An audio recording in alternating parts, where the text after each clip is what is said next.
안녕하십니까 수험생 여러분. 오늘부터 이제 주택임대차보호법 시작하겠습니다.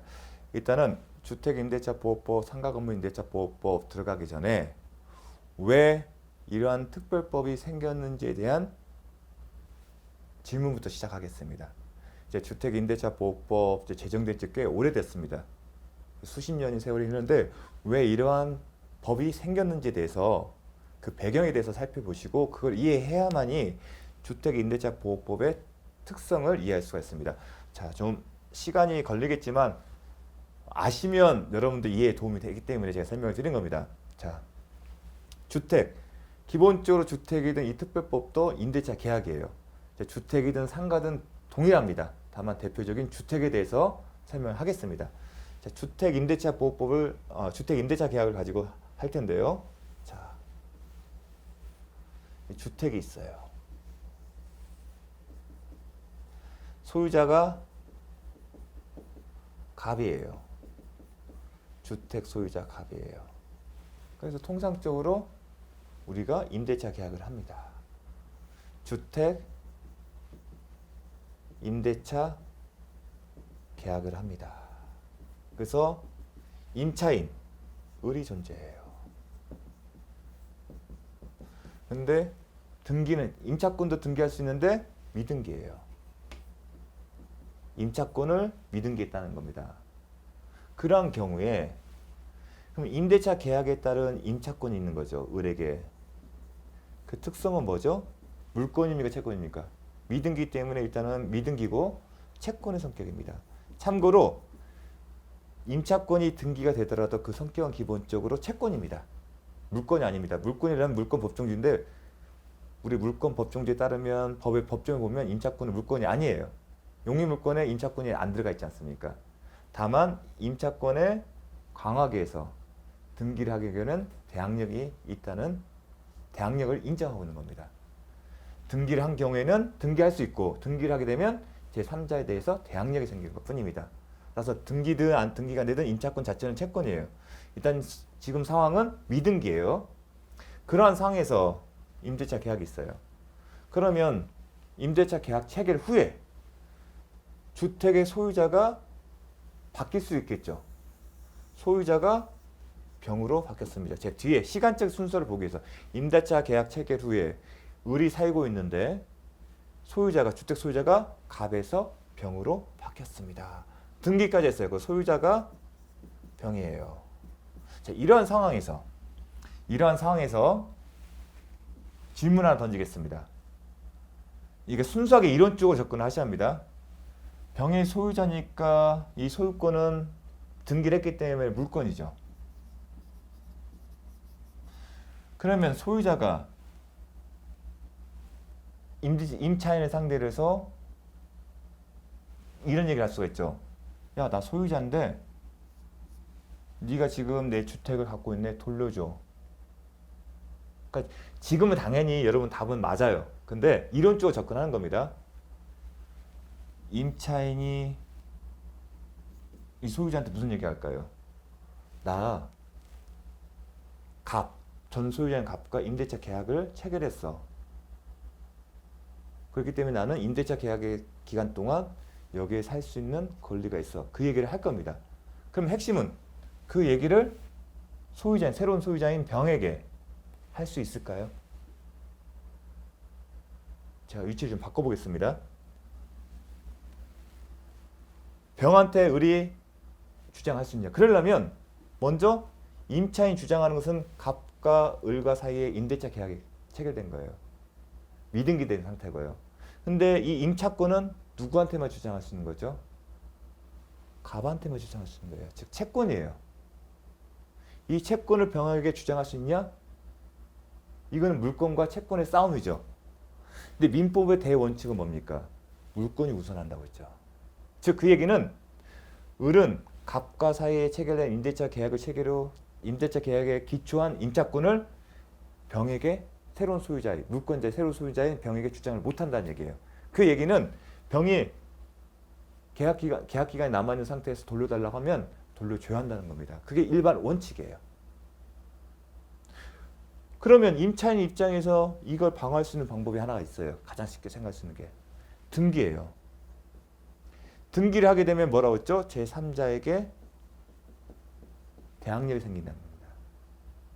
등기된 임차권 대항력이 생긴다는 얘기는 그런 얘기입니다. 무슨 얘기냐면 전제는 이 3자는 임대차 계약 체결 이후에 주택 소유자로부터 소유권을 넘겨받은 사람에 대해서 대항력이 있다는 얘기는 갑과 을 사이에 체결된 임대차에 기초한 임차권을 제3자에게 병에게 주장할 수 있다는 겁니다.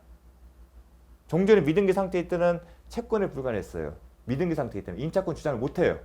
등기가 돼 있으면 그 등기의 효력에 등기가 되면 제3자에 대해서 효력이 있거든요.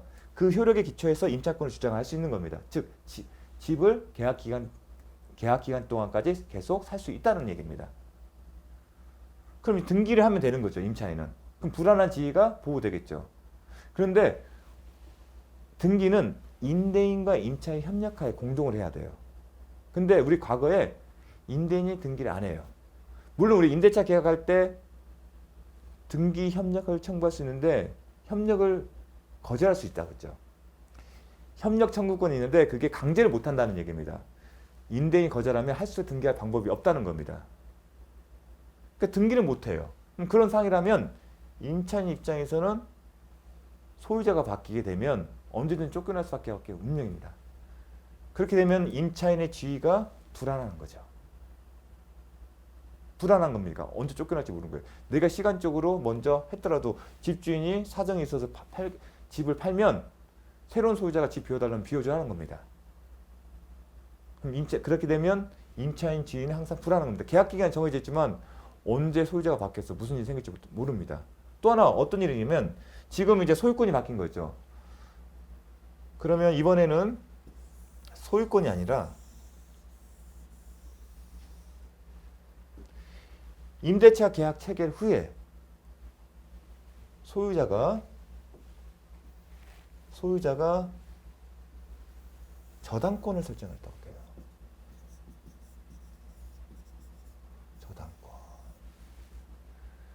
저당권. 그럼 이건 무슨 문제냐면 임차인 입장에서는 임대인 상대를 뭘 받아야죠? 임대차 보증금이 있으니까 반환 청구권이 있어요. 임대차 보증금 반환 청구권 기본적으로. 자, 근데 저당권이 이제 이런 상황인데 계약 기간 쭉 있었어요. 이제 저당권이 있다고 해서 못 사는 거 아니죠? 근데 저당권이 실행이 됐어요. 저당권이 실행이 되면 제3자가 취득을 하는 거죠. 경락인. 일단 경락인은 경락대금만 지급하면 별도의 소유권 이전 등기 없어도 물건 취득합니다. 지금 물권자예요.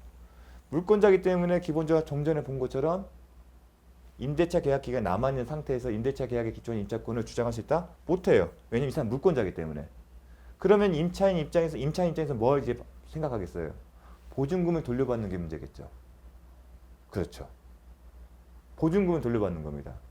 그런데 지금 그러면 이제 제3자가 경락인이 매각된 선물 납입하게 되면 배당 절차에 들어가요. 배당 절차 들어가는데 만약에 이 경락대금이 5억이라고 할게요. 그런데 이 저당권이 3억, 보증금이 3억이라고 가정을 할게요. 지금 이해관계인은 지금 이 배당금에 이 5억 갖고 이제 정산하겠죠. 그런데 이 배당표에 지금 이해관계는 누가 존재했죠? 저당권자하고 그 다음에 임차인이에요. 그렇죠? 근데 경락대금은 5억인 반면에 지금 이해관계인들의 금액들은 얼마예요? 임차인 보증금 3억과 저당권자 3억에 6억이에요. 그럼 누군가는 손해를 보겠죠?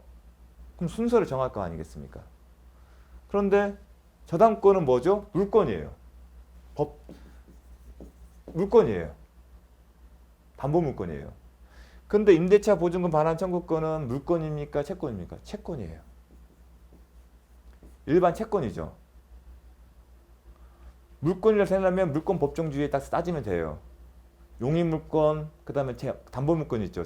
소유권의 제한물권에는 용익물권과 담보물권이 있어요. 용익물권 뭐 있었죠? 지상권, 지역권, 전세권, 담보물권은요. 법정 담보물권, 유치권, 저당권, 동산 질권밖에 없어요. 임대차 보증권 반환 청구에 거기 해당됩니까? 안 해요. 그럼 채권이에요. 근데 저당권은 뭐예요? 했죠? 제가 배웠죠. 전세권 할 때. 후순위 권리자. 그거는 같은 권리, 같은 물건이 있을 때 선호 개념이 나는 거고 일반 채권자에 비해서 우선해서 변제받을 여력이 있어요. 이 사람이 지금 후순위 권리자는 어떻게 되냐면 같은 물건끼리예요. 저당권자끼리 아니면 전세권끼리.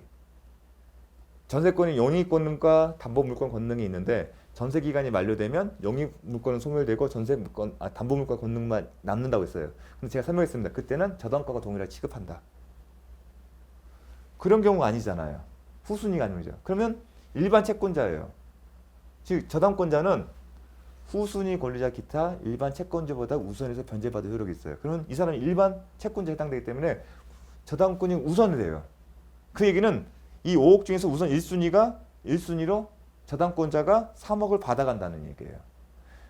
3억 변제하면 2억만 남잖아요. 그러면 보증금은 3억 중에서 2억만 돌려받는 겁니다. 그 이유가 뭐예요? 임차인은 등기가 되지 않으면 일반 채권자에 불과해요. 그래서 나중에 저당권자들이 등장하게 되면 배당시에서 순위가 밀려요. 그러면 임차인 입장에서는 보증금을 떼일 염려가 생기는 겁니다. 불안하는 거예요. 이걸 막는 방법도 또 하나가 있습니다. 등기를 하면 되는 거예요. 등기를 하게 되면 마치 전세권이 설정이 된 것처럼 취급을 해줍니다. 같은 건 하지만 취급을 전세권처럼 취급을 해줘요. 좀 이따 그걸 볼 겁니다. 근데 등기를 안 해줘요. 임대인이. 그 결과 보증금도 떼일 염려가 있는 겁니다. 자, 첫 번째는 계약 도중에 쫓겨날 염려가 있어요. 그리고 보증금도 다 떼일 염려가 있는 겁니다. 그러면 임차인의 지위가 불안한 거예요. 그게 문제의식의 출발점인 겁니다. 그러면 임차인은 이제 월세로 살려고 해요. 자, 여러분, 이런 문제는 이런 배경이면 7, 80년대예요. 근데 지금도 이런 문제의식이 있어요. 전세보증을 사기하면서 빌려 사기 있으니까 사람들이 전세를 피하고 월세로 가잖아요. 이 당시에도 그러면 당연히 월세로 가요. 근데 월세는 부담이 되는 거거든요. 그러니까 문제의식을 갖게 되는 거예요. 그래서 주택임대차법은 이런 문제의식에서 한 겁니다. 계약 기간 중에 소유자가 변동됐을 때 계약 기간 남는 기간 동안 계속 살 수 있게 보장해주고, 그리고 소유자가 변동이 되거나 아니면 저당권이 설정이 돼서 아니 기타 강제 집행에 의해서 경매로 절차가 진행돼서 배당을 받은 경우에도 어느 정도 순위가 보존되기를 보호할 수 있는 방안을 생각하게 된 겁니다. 그래서 그와 때문에 문제의식인데 등기만 되면 상관없는데 등기를 안 했기 때문입니다. 먼저 등기를 했다. 그럼 등기를 했을 때는 어떻게 취급이 되는지 먼저 볼게요. 등기가 되면 2002년 잘 보이시나요? 2002년 2월 26일 대법원 선고입니다. 99-67079입니다. 이러한 대법원 판례가 있어요. 만약에 등기가 되면, 등기가 활성화됐으면 주택임대차법이 만들 필요가 없을 겁니다. 예컨대 등기된 임차권은 어떠한 효능이냐? 대법원 판례 내용을 제가 정리한 겁니다. 용익권적 권능. 용익이 뭐냐? 사용 수익할 수 있는 권능이에요. 그건 임대차에 되는 거죠. 용익권적 권능과 보증금 반환 채권에 대한 담보적인 권능이 있다. 여러분, 이 표현 어디서 배운 것 같아요? 전세권에서 배웠어요. 볼까요? 용익권적 권능은 기간 만료를 종료하면 말소 등기 없이 소멸한다. 전세권에서도 그렇게 했죠. 다만 그 전세권은 보증금을 돌려받을 까지 우선 변제 효력이 있었죠. 후순위 권리자. 근데 등기된 임차권에서 동일한 표현은 쓰지는 않지만 이렇게 쓰고 있어요. 담보권적 권능이 있다. 결국은 전세권과 동일하게 취급한다는 얘기입니다. 그래서 보증금 반환 전까지는 등기 말소를 거부할 수 있다는 겁니다. 즉 임대인 입장에서 등기 말소가 원한다면 보증금을 돌려준다는 겁니다.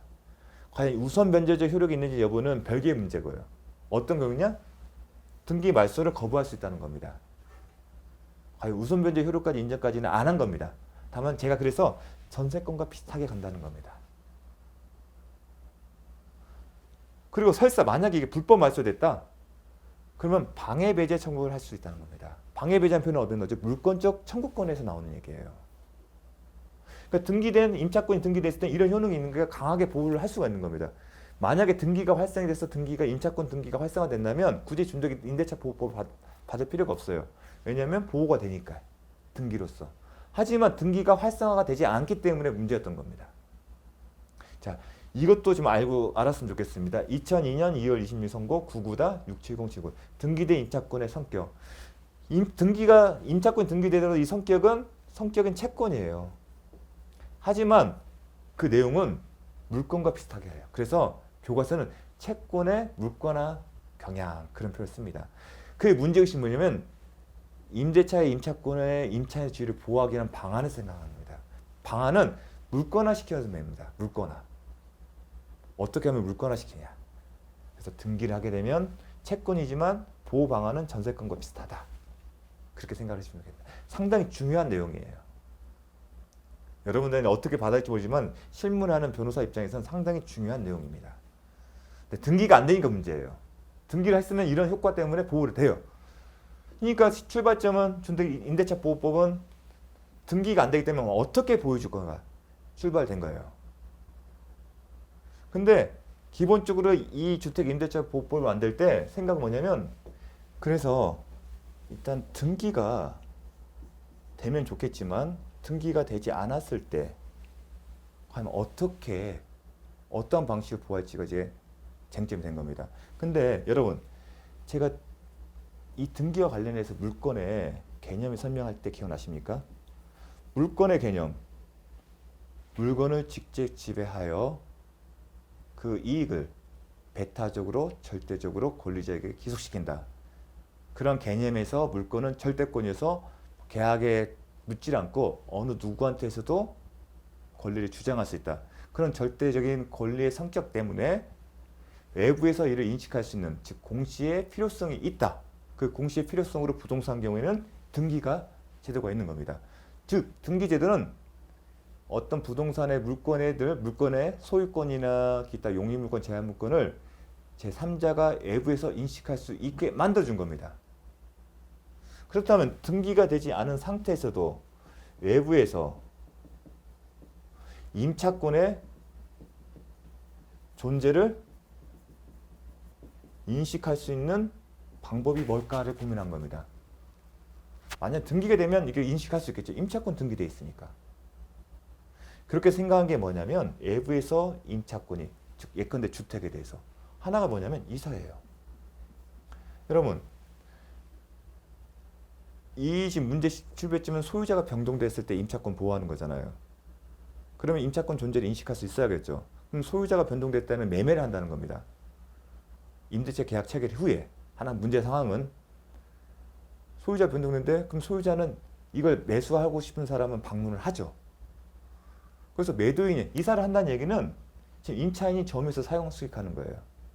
근데 매수인이 그러면 매도인은 거기서 살지 않는다는 얘기입니다. 그런 상황이에요. 임차인 살고 있는 상황에서 매수인이 갔어요. 그러면 매도인이 살지 않고 임차인 누구세요? 먼저 물어보겠죠. 그럼 매수인은 소유자 맞습니까? 뭐 확인하겠죠. 아닌데 저는 임대차 계약에서 임차인인데요. 그러면 이사를 통해서 임차인이 거주하고 있다는 사실을 공시할 수 있는 거죠. 근데 이러한 사실만으로는 불안하기 때문에 또 뭐가 냐면 주민등록 신고예요.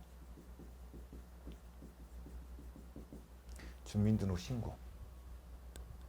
근데 주민등록 신고 뭐냐면 전입신고예요. 이게 무슨 말이냐면 주택의 번지수가 뭐 서울시, 관악구, 신림동, 무슨 아파트, A동, 1004호. 만약에 임대차가 아니라 소유자가 살고 있으면 이 호수에 대한 주민등록상에는 누가 살고 있어야겠죠? 소유자겠죠. 하지만 임차인 신고를 하게 되면 거주자와 이 주소지의 거주자와 소유자는 다르겠죠. 그러면 소유자가 살고 있지 않네? 그럼 임차권 존재를 추단할 수 있겠죠. 그래서 이사라 주민등록 신고를 했을 때는 등기가 되는 것처럼 취급하면 되는 거구나. 왜냐하면 비록 등기는 하지 않았지만 외부에서 제3자가 봤을 때 제 임차인이 존재하는 것을 인식할 수 있잖아요. 2, 3만 원은 불안하기 때문에 주민신고까지 요구하는 겁니다. 그래서 이런 경우에는 마치 등기가 된 것처럼 대항력을 인정하자. 제3자에 대해서 그렇게 생각하는 겁니다. 임차권 등기하면 제3자에 대해서 임차권 등기가 된 이후에는 임대차 목적물의 소유자가 변경되든 권리, 임대차 보전에 어떤 저당권 설정된 그 제3자에 대해서 제3자는 소유권자일 수도 있고 아니면 뭐 저당권자 어떤 권리를 설정받은 사람입니다. 그 3자에 대해서 대항이 있다. 대항이 있다는 얘기는 임대차 관계를 주장할 수 있다는 얘기입니다.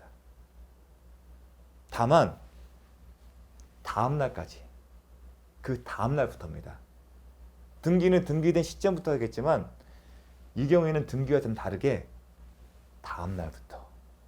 그러면 임대차 계약이 이후에 소유자가 바뀌거나 아니 임대차 목적물에 저당권이 생기더라도 보호를 받을 수가 있는 겁니다. 그럼 임차인의 지위가 보호를 받는 거죠. 이때는 경우는 대항력은 임차권의 존재를 주장하는 겁니다. 제3자에서. 임차권 존재가 뭡니까? 아직 계약 기간 동안 살 수 있다는 얘기겠죠. 또 하나가 뭐겠습니까? 임대차 계약, 임차권을 주장할 수 있다는 얘기는 임대차 계약을 주장할 수 있거든 결국은요. 그 개념을 아셔야 합니다. 대항력이 있다는 얘기는 나중에 같이 또 배울 거예요. 계약 기간 동안 아직 계약 기간 남았으니 나는 계속 살 수 있습니다. 주택에서. 또 하나는 뭐냐면 임대차 계약이 종료되면 제3자가 3자로부터 3자가 보증금을 돌려줄 의무가 있다는 겁니다. 왜냐하면 보증금도 또 돌려달라는 얘기가 있으니까요. 그 얘기를 할 수가 있다는 겁니다. 대항력이 있다는 얘기는. 두 가지입니다. 자녀 임대차 계약 남는 기간 동안 계속 살 수 있는 권리가 있는 거고 그리고 계약 기간이 끝나면 보증금을 돌려달라는 얘기를 할 수 있다는 겁니다. 따라서 그 상대방 제3자가 돌려주지 않으면 계속 살 수 있는 겁니다. 그게 바로 등기된 경우와 동일한 겁니다. 다만 차이점은 이사 및 전입신고를 다 갖춘 다음 날입니다. 이 플러스는 엔드 개념이에요. 이사도 하고 주민등록 신고도 한 같은 다음 날이에요. 다 갖춘 날이에요. 이사 따로 전입신고 따로 했다. 오늘이 7월 3일이라면 7월 1일 날 이사를 하고 전입신고 7월 3일 날 했으면 이사 및 전입신고 다 갖춘 날 언제죠? 7월 3일이니까 그 다음 날이면 7월 4일 날부터 대항력이 있는 겁니다. 그 시점을 나는 딱 특정시키는 이유가 뭐냐면 이제 등기가 됐기 때문에 물건을 어떻게 해요? 같은 양립이 가능한 물건끼리는 순위번호 같은 구에 있으면 다른 구에는 접수일자잖아요. 그 비교하는 시점을 특정시키기 위한 겁니다. 그래서 이렇게 되면 임차인 보호되겠다 생각한 거예요. 또 하나 일단 보증금을 돌려받아야 하잖아요. 나중에 어떤 경우냐? 이런 경우는 저당권이 설정된 부동산이에요. 저당권 설정된 부동산에 제가 처음에 쟀을 때는 저당권 설정된 부동산이지만 제가 먼저 아까 설명드린 예를 할게요. 임대차 계약이 체결된 이후에 저당권이 설정됐어요. 그리고 배당 절차 들어갔어요. 기본적으로 이론적으로는 물건이니까 저당권 기초에서 제3자가 소유권을 취득하면 이 사람은 물권자예요. 따라서 임차권 주장 못하죠. 그럼 결국은 보증금은 돌려받을 수밖에 없어요. 하지만 저당권과 임대차 보증 받은 채권은 채권과 저당권 싸움, 물권과 싸움에서 누가 이긴다? 물권자가 우세하잖아요. 그럼 보증금 뗄 염려가 있어요. 그럼 이 사람은 어떻게 보호해줄까? 이 보증금을. 가장 좋은 방법은 우선 변제 효력을 주는 거예요. 최우선이 아닙니다. 저당권처럼 우선 변제적 효력을 주고 우선 변제적 효력을 가지는 권리들이 여러 개 있으면 그 순서대로 시간적 순서대로 따지면 된다는 겁니다. 그럼 우선 변제적 효력을 갖게 해주는 겁니다. 근데 대항력을 아까 나온 게 뭐였냐면 이사 및 전입신고였어요. 근데 이것만 갖춰서 우선 변제 효력을 주기는 부족해. 왜냐면 임대차 계약을 나중에 소급해서 만들 수가 있기 때문에. 그래서 확정일자를 요하는 겁니다. 확정일자. 그래서 법에는 이사 및 전입신고 앤드 확정일자를 갖추면 우선 변제적 효력이 있다. 부여하는 겁니다. 저당권처럼 만들어준 겁니다. 그래서 이런 경우에 되면 법정 담보물권과 유사하다. 담보물권인데 법이 정한 담보물권과 유사하다. 그 저당권과 비슷하게 취급한다는 겁니다. 그럼 저당권 특징이 뭡니까? 후순위 권리자 기타 일반 채권자보다 우선해서 변제받을 권리가 있다는 겁니다. 우선 변제적 효력이 있다는 겁니다. 그럼 우선 변제 효력이 뭐다? 이걸 같이 함께 기억하셔야 합니다. 후순위 권리자 기타 일반 채권자보다 우선해서 변제받을 효력이 있다는 겁니다. 그 말은 임대차 계약을 체결하기 전에 저당권이 있으면 이 사람 관계에서는 이 사람이 선순위죠. 그러니까 임대차 계약 체결에서 이 요건을 갖춘 이후에 후순위 권리자나 기타 일반 채권자보다 우선해서 변제받을 효력이 있는 것이고 선순위가 있으면 순위가 밀린다는 얘기입니다. 이 저당권, 우선 변제에 효력을 준다. 그 의미를 합니다. 후순위 권리자 기타 일반 채권자보다. 결국은 저당권처럼 만들어준다는 얘기예요. 이것도 날짜 특정이 되겠죠. 일단 232 전입신고 대항 요건을 갖추고 확정일자입니다. 그럼 이건 232 전입신고 다음날 날짜가 하나 있겠죠. 그 다음 확정일자 받는 날짜가 하나 있을 겁니다. 비교해서 늦는 날짜가 기준이 됩니다. 그런데 지금 현재 거래 실무는 이렇습니다. 자, 좀 더 설명한 다음에 마무리할게요. 서론을. 이렇게 함으로써 우선 변제 효력을 부여함으로써 보호가 되는 거예요. 그러면서 아까 문제의식의 출발점에 문제의식 가졌던 것들이 해결되지 않습니까? 그렇게 해서 수십 년 동안 이제 왔습니다. 수십 년도 왔어. 그래서 요즘은 이제 어떻게 이제 판단을 하죠? 여러분? 요즘에 주택임대차 계약을 할 때 그렇습니다. 주택이 있어요. 아무것도 없어요. 저당권이라는 게 없어요. 그러면 임대차 계약 체결 후에 그러면 중개사무소 통해서 하게 되면 바로 전입신고하세요. 왜냐하면 임대차 계약에 따른 잔금은 이사와 동시에 이루어지거든요. 이사한 다음에 이사와 동시에 이루어지잖아요. 우리가 그리고 중개인이 빨리 가서 전입신고를 하고 전입신고를 해요. 그러면 주민센터에 가잖아요. 그럼 어떻게 오셨어요? 그러면 계약서를 가지고 가지 않습니까? 아, 전입신고를 왔는데요. 그럼 임대차 계약서를 보여줍니다. 그러면 담당 공무원 대부분 열의 9은 아 그래요? 그러면 알겠습니다 하고 적어요. 그런데 확정일자도 그냥 다 찍어줘요. 그냥 묻지도 않고 다 찍고 그리고 확정일자를 찍어주는과 동시에 확정일자부를 만들어요.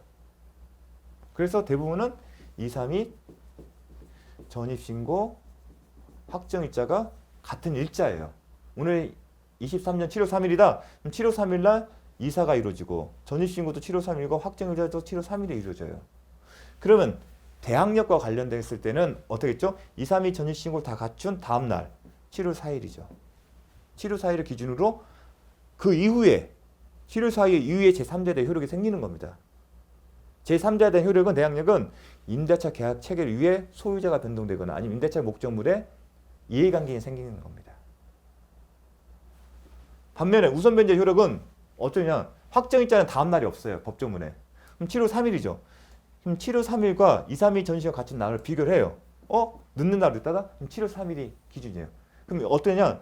7월 4일을 기준으로 해서 후에 있는 후순위 권리자나 기타 일반 채권자보다 우선 변제 효력이 있는 거고 7월 4일 기준보다 우선하는 우선 변제 효력을 저당권자가 있으면 이 사람한테는 뒤진다는 얘기입니다. 그래서 이런 고치가 있으면 뒤에 임대차 계약 체결 후에 소유자가 변동되잖아요. 이런 대항력과 우선 변제 효력이 갖췄기 때문에 여러분 매매 계약을 한다고 생각할 때 보증금을 공제하잖아요. 우리가 이 임차인을 끼고 매매 계약을 할 때 어떻게 매매 대금 실제로 주는 매매 대금 얼마죠? 보증금을 공제하고 남은 금액에 대해서만 실질적 매매 대금 주죠. 매수인은 이런 것 때문에 이제 관행이 생겨서 이렇게 생기는 겁니다. 대항력이 있기 때문에 나중에 또 배울 거예요. 딱 정착된 신문은 그거예요. 임대차 계약 체결 후에 소유자가 바뀌었어요. 변동. 매매로. 그럼 매수인은 어떻게 해요? 매매대금. 10억이다. 근데 보증금이 8억이다. 그러면 2억만 주잖아요.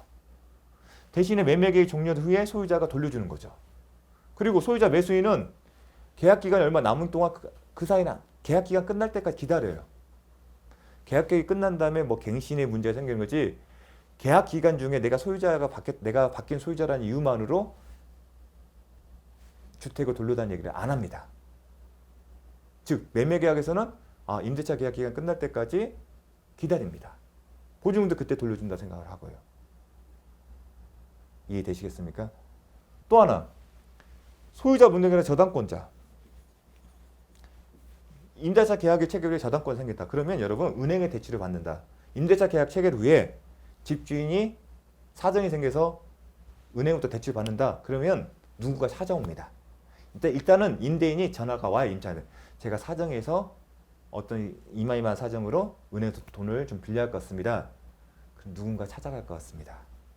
그 얘기를 합니다. 그러면 은행으로부터 업무를 위탁받은 사람이 찾아옵니다.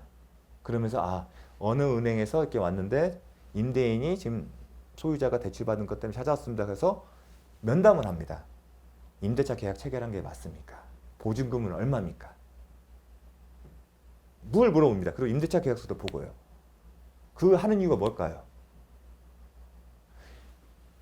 확정일자를 갖춘지 다 확인하면 우선 변제 효력이 있어요. 저당권 있는 거 마찬가지예요. 이 주택은 이미 저당권이 있는 부동산이에요. 그러면 두 번째 은행 대출 받아서는 2순위가 되는 거예요.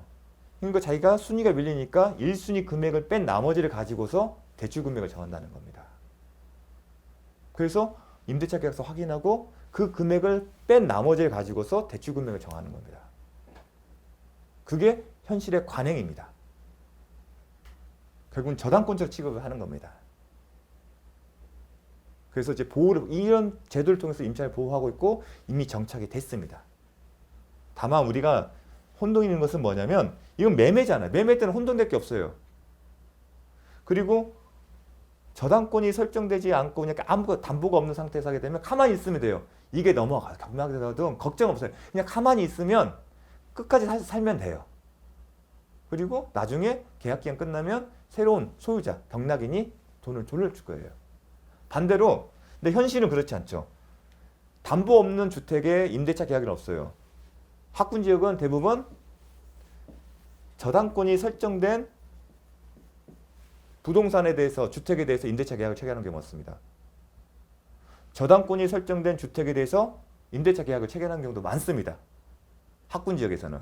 그럼 여러분 중개업소를 통해서 할 때 임대차 계약 체결할 때 이미 알고 시작을 합니다. 그러면 계약 체결 준비 단계에서 이런 얘기를 했죠. 지금 은행의 대출액이 얼마인가를 확인합니다.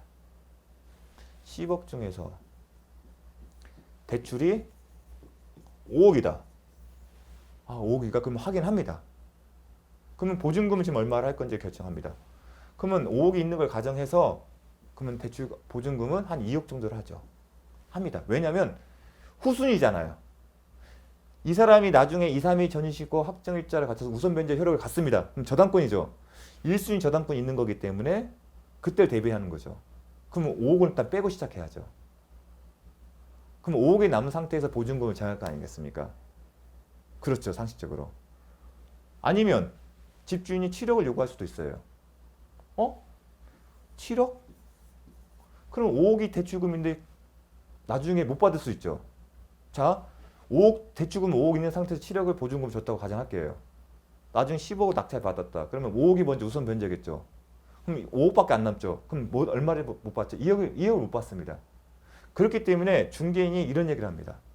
이렇게 되면 나중에 문제가 생기니까 좋아 7억을 정하되 대신에 대출금 5억을 다 갚아버려라. 5억을 말소하는 조건이거나 아니면 적어도 3억을 갚고 2억만 남겨라. 그런 얘기를 할 겁니다. 7억은 좋은데 이 받은 금을 가지고 이 대출금의 5억을 갚거나 아니 일부를 변제하라는 겁니다.